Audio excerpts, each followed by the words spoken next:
I do cross-country running with a couple of my friends, We get a team vegan together, we run 15Ks, 21Ks, cross-country, that's in the mountains. And when we tell our fellow competitors we are vegan, they get shocked. Oh, so you finished the race? Yes, I did. Yes, I did. And we all wear animal rights and vegan t-shirts because we want them to know that being vegan and being into health and fitness is possible. Anyone here heard of Men's Health magazine? Yeah. They had a very interesting article last week because last week, Monday, was Meat-Free Week. And they had an article about Meat-Free Week and how it's gaining popularity and why people are jumping on board.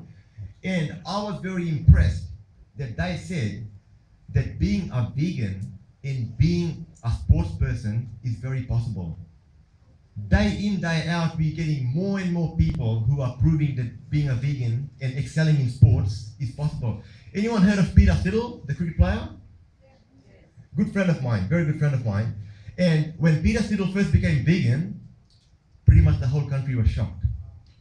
Because being a fast bowler in cricket and being a vegan was a bit of an oxymoron. And he did get asked that question, where do you get your protein from? Thankfully, he didn't say, I don't. So he spoke about his juices he has in the morning, the diet that he's on, not drinking alcohol, all of those things were happening. Now, I've got a question for you. Do you think converting people to a vegan diet is hard, or is it very simple? Hard. Hard. Most of us would think it's a very hard thing to do. Because every time you start talking to people about going vegan, they'll roll their eyes backwards, they'll go, that's only for people who wear dreadlocks, loose purple pants, cut trees, and are into herbal healing. Now, I don't fit that description, so how can you expect me to be a vegan? And my response to that is, neither do I. But as a vegan, I think it's my responsibility to go out there and help people transition to a vegan diet. One of the biggest problems in converting people is the abundance of misinformation out there. I don't know, in Sydney or New South Wales, in Melbourne, we get these stupid commercials by MLA, Meat and Livestock Australia, which says red meat, we were meant to eat it. Eggs, very high in vitamin B12. If you don't eat eggs, you will be deficient in vitamin B12. I haven't eaten eggs pretty much all my life, and my B12 reading is always fine. So the biggest challenge we face as vegans when it comes to converting people to veganism is bullshit. fighting the massive amount of misinformation that's out there. So what can we do? What can we do? Any answers? What can we do to fight all the misinformation that's misleading people out there? No right or wrong answer, guys. No right or wrong answer. Anything? Yes. To show evidence of us being vegan, well, my blood tests come back as Thank you. whatever. Thank you. In other words, lead by example, right? Give him a round of applause. Woo! Oh, amazing. Yeah. That's a vegan role model. Anything else? Yeah. What else can we do? Yes, sir. Remind them of the compassion that we all have for everything on the planet. Thank you so much. Woo. Compassion. I call this thing a collective conscience, right? Collective. As human beings, we gotta realize what we're doing to the planet. And what the big industries don't want us to know, they don't want the masses of the population to know. It is our responsibility to surface the truth, right? World Vegan Day. I've been on the committee for about 6 years now. Last year I gave a talk about veganism is a mindset. Before anything else, it's a diet, yes. It's a lifestyle, yes. Before anything else, it's a mindset. Because whenever people embrace veganism, they come from eating meat or they come from vegetarianism and they become vegan, the number one thing they need is a mindset. Because if they start believing they can, guess what? They're right. If they start believing they can't, guess what? They'll end up not doing it. So in my talk last year at World Vegan Day, I spoke about how you need a vegan mindset. And a lady came up to me at the end and she said, it is very hard when you are bombarded with all this misinformation every day and you've got your family and friends down your throat telling you to eat meat, right? I have been told that I'll be dead soon, seriously. And whenever I talk, I say to people, I issue you an open challenge. Come and touch me, feel me, I'm alive, right? If I'm dead, I'll give you your money back. My point is this. People out there will make up anything to ensure that veganism is kept down. So the battle we have on our hands, the battle up, ahead of us, the road can be steep, can be rough, can be windy. That is why, as a vegan, I want you to do something for me. I want you to inform yourself and be armed with the right information. When was the last time you went to a party or a function and when the food came around, you said, no, I'm not having that because I'm vegan, and people went, what? You are what? A vegan? What does that mean? In Melbourne, there's a very derogatory term called vegans, right? People refer to us as vegans. Oh, so that's the vegan guy I was talking about. He eats grass, doesn't he? Yes, he eats grass, but he's still alive. And he's here. Yeah, grass is nice. Grass is nice. Right, it's nice. It's green. Very alkalizing for the body. Yeah. So I want you guys to arm yourself with an abundance of information, because when we get out there will be questions, there will be challenges, right? Now, I'll give you a couple of simple steps on what to do to become a more effective vegan. Is that okay? Yeah. Right, okay. One thing I want you to do is this. I want you to start having more compassion for human beings. As animal activists, sometimes we are very quick to have compassion and empathy for the animals, but when it comes to humans, we sort of backtrack. I'll tell you a true story.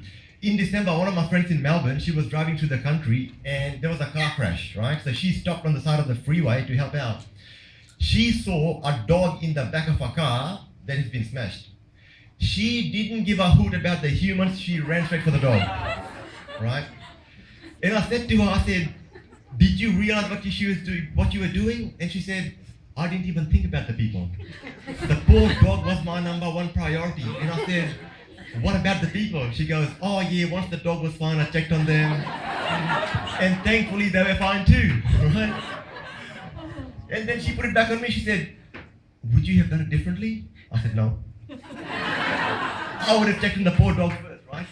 So my point is this. Unfortunately, with human behavior, there comes this thing where our ego sometimes goes ahead of our values. And there is a bit of infighting going on in the vegan community. What I would love for you to do is to respect everyone in the vegan community. But take a stand for yourself when the time is right. 2012, I just met somebody out there. She said, I came to the Animal Activist Forum in Sydney 2012 and I heard you speak. In this speech in October 2012, I said something quite remarkable. I said, if us, vegans or animal activists, if we fight amongst each other, who is going to fight for the animals? Yeah. Unfortunately, there will be some infighting in the vegan or animal rights community because not everyone will agree with what you say or what you do. One thing I want you to do is this: respect other people's opinions, but keep doing what you are doing because the animals need you. There's the duck shooting season going on in my home state. Anyone know it's the duck shooting season in Victoria? Absolute massacre. And for all our brothers and sisters who are out there, they're still be on the wetlands right now. It's pretty cold in Melbourne, in Victoria. The laws are getting tougher. It's really, really hard to rescue ducks. You're facing fines, you're facing possible imprisonment. So my point is this. As vegans, as animal activists, I want us to unite and put our differences aside. I've been in the scene for about 5.5 years. I have been attacked on a number of occasions. One person said to me, I should be eating meat because I'm a disgrace to the vegan community. And you know what? I respect that. I respect that. I respect the opinion. I respect that. And I turned around and said to her, you keep doing what you're doing for the animals, I'll concentrate on what I'm doing for the animals. And I said this to her. Instead of venting your anger, resentment, bitterness onto me, do you think you'll be more creative if you went and had a chat with MLA, Meat and Livestock Australia, VRC, Victorian Racing Commission, all of these bodies which are, torturing animals for profits, turn your attention towards them instead of attacking the people who are working for the animals. Yeah. So I want you to do this. Have compassion for them. If somebody attacks you, puts you down, makes fun of you, goes and tells others that you're a hypocrite, you know what? Respect the opinion. And remind yourself of this. Your job is not to please other vegans. Your job is not to please other animal activists. Your job is to fight for the animals. Because you know what? Make no mistake, the fight for the animals is hard. And it's getting harder. So if people are concentrating their energy, their effort on putting other vegans down, guess what? They're wasting their time. And I don't want you to waste your time on them. I want you to be facing the reality that faces us at the moment. that fighting for the animals are getting harder and harder. Tough new laws are being brought out in America, and guess what? We'll follow suit. Give it a couple of years, taking a photo outside an abattoir, you could be jailed for that. It is really, really hard. So I want you to respect their opinion, but take a stand for yourself, because at the end of the day, you're not fighting for your values, you are fighting for the animals. And if somebody's putting you down constantly, you know what? Don't be afraid, don't be ashamed to tell them where to go. Because I would rather your attention, your energy be going towards the poor animals who are, crying for us. 64 billion land animals, 1.5 trillion sea creatures are slaughtered each year for humanity's greed. Can that go ahead? No, it can't. That's why I want you to be at your best. So that's one thing. Have more compassion for human beings. Rescue the dog first though, okay? If you are in this position, please rescue the dog first. That's what I do, alrighty? Second thing I want you to do is to invest in yourself. Now, I'm not talking about money investment. I'm talking about investing in yourself to become a more educated person, to become a more empowered person. In Melbourne, we've run workshops, because I used to do life coaching and I'm a motivational speaker. I've written a personal development book. We used to do a workshop on empowerment, how to be an empowered animal activist. And you know what? We get stories all the time. People coming in the animal rights scene, they are all pumped up, ready to make a difference. But once reality hits them in the face, they realize how much work there is to be done. They backtrack and they're never seen again. So I want you to invest in yourself, become more empowered, become more motivated, arm yourself with the facts and the figures, and most importantly, have a good support network around you. Because you know what? At times you will feel worn out. Any animal activists here who felt worn out before? Animal activists? Yes, I think we all have. So I want you to have a very strong support network of animal activists out there who will support you. You know why? If you go and talk to your family members or your friends, they are not vegan, they are not animal activists, yes, they'll give you the support. They'll tell you you're doing fine, but they won't see what you see. They won't feel what you feel. They won't realize what you realize. They won't understand what you understand. That's why I ask you to have a very strong network of animal activist people around you. Do that for me, please. And lead by example. Lead by example, guys. When people at a party or a social function start putting you down, come from a place of intellect, not emotions. Seriously. You go on social media, right? Right now in Melbourne, duck shootings happening. A lot of animal activists, and I don't blame them, they are venting, they're getting angry and saying, this should stop. Meat and livestock, whenever we see a video on the live export industry, we get angry, we want to just shut it down. And you know what? The people that we're fighting against, if we come from a place of emotion, we swear at them, we put them down, we call them all these names, they'll be like, ignore them. Another angry vegan. And the world loves an angry vegan, don't they?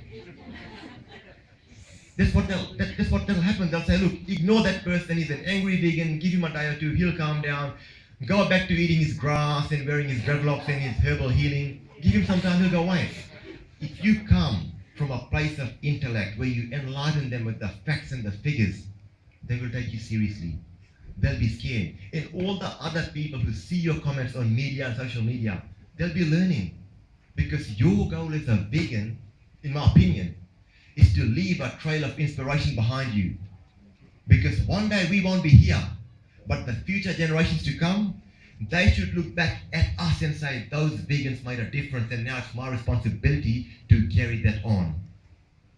Let's give a hand to the future generation vegans. Woo! Alrighty. If you have any questions, I'll stick around for a little while. I'll fly up to Melbourne tomorrow.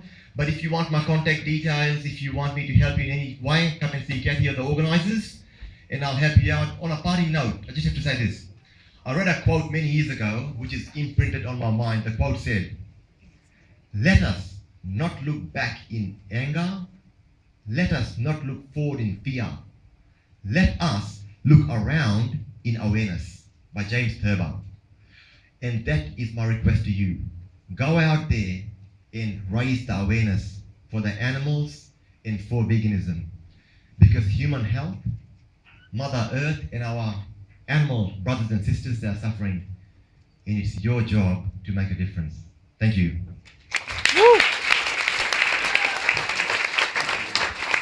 Alrighty, now we got about 5 minutes left. Floor's open, questions, but no protein questions, please, because I've answered that. Any questions, anyone, just shout it out, please. And hang on. Kathy and myself, we are quite well versed in veganism. If for some reason you've got a question that we can't answer, it means one thing. It's a very bad question. Just joking. Nothing's bad. Go for it. Any questions, guys? Any questions? Yes. This is not a question. I only came in, only been here 5 minutes. Yes. If I'd been here for the whole talk, I would have OD. Yes. Because you're a very great inspiration. Thank you. Thank you. Thank you. It takes one to know one. Thank you. Thank you. Anyone else? Any other questions? Yes. I was just wondering, I'm from Melbourne, and Yes. we've been working on the cart horses that... Yes, I yes, was yes. wondering if you know much about that campaign and where it's at. Yes, I forgot the name of her lady. She's leading the campaign right now. One of my friends knows her very well. Look, Peter, what they've done in New York, they're pushing really hard to ban it, and we're telling Melbourne City Council to implement what New York is implementing now. But the sad thing is this, now that summer's going and there's no heat regulations, it'll just keep going. But keep in touch with Animals Australia, and they on not on Facebook, on change.org, there's a petition for Melbourne horse-drawn carts or something. Sign that petition and circulate it. And once we get 5,000 signatures, we'll take it to, what's his name? Robert Doyle, the mayor of Melbourne. You'll take it to him and see what he does. So yeah, we'll keep doing that. So you're aiming for 5,000? 5,000 yes at the moment, Everybody yes. sign it, these horses? Yeah, go to change.org and look at Melbourne horse-drawn carriages, something like that, yes. I've had a few interesting conversations with those car drivers, and most of them don't want to listen. No, They don't, yeah. So thanks for that. Anyone else? Yes, sir. So, what you were saying before was really interesting. I Thank used to you. work with the Australian Koala Foundation, and Yes. we did a lot of work in the industry. Now, I was, like you said, I got burnt out myself. Yes. It wasn't because of who we were fighting. Yes. It was because of the infighting. It was ridiculous because greed is a pretty solid, unified force, and compassion isn't. And you know what? Human ego is the biggest killer of everything. Yeah, because what I I found totally agree. was, what I found was everyone wanted to be the one person that saved the world. You had the koalas fighting against the sugar glider people, the wombat people fighting against the sugar glider people. It's just pathetic. And what would, so my actual question is, what would your suggestion be? Because we need to cause unity within Agree. compassion. Agree. I'll give you I'll throw a few names and tell me if these names ring a bell, right? Pam Ahern. Anyone heard of Pam Ahern? Lynn White? Yeah. Glenys Ugis? Alrighty. You think about these three great women, right, whom I worship, they're my role models, right? Phil Wallen. Anyone heard of Phil Wallen? Right, Phil Wallen. Alright, 4 people, right? They have been the pioneers of the animal rights industry in Melbourne, right? In Australia, pretty much. They've been going on for years, not decades. Patty Mark. Anyone heard of Patty Mark? Yeah, that's it, yeah. She started ALV, Animal Liberation Victoria, in 1975. I wasn't even born then, right? You look at Pam, Patty, Glenys, Lynn, and Phil, right? These 5 great people have got one thing in common. They kept going despite what was in their faces, right? And the biggest thing is this, they don't do it for their ego, they don't do it for their greed. So to answer your question, if we're gonna have unity in the animal rights and vegan community, we must put ego and greed aside. We must come from a place of compassion for the animals. It's not about me, it's about the animals. And if people start fighting and saying, I understand what you mean, because I'm in many different groups in Melbourne, and everyone wants to save the world, right? Everyone says you should do it this way, not that way. And I tell people, if we all do our bit without interfering with each other's work, the work will be done. So we have to remind people to put their egos aside. It's not about you, it's not about me, it's not about me being right, it's not about you being right, it's about the animals. Let's get together and do what is right for the animals, because the clock is ticking. Personally, I believe it's already too late. We gotta do this now, not tomorrow, not 10 years later, now. So we must come together. Does that answer your question? Yeah. Thank you. Anyone else? I'll just add something. Yes.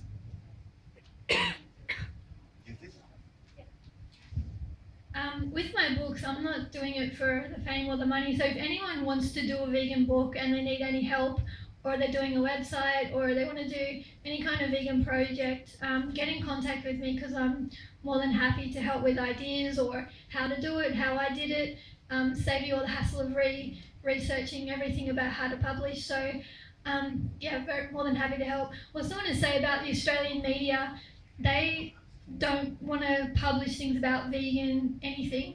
So if you've got a campaign or you've got a book or a website or whatever, and you want it, it's really up to you to get the message out there and to do your own publicity. And if you want tips on how to get media as well, get in contact with me.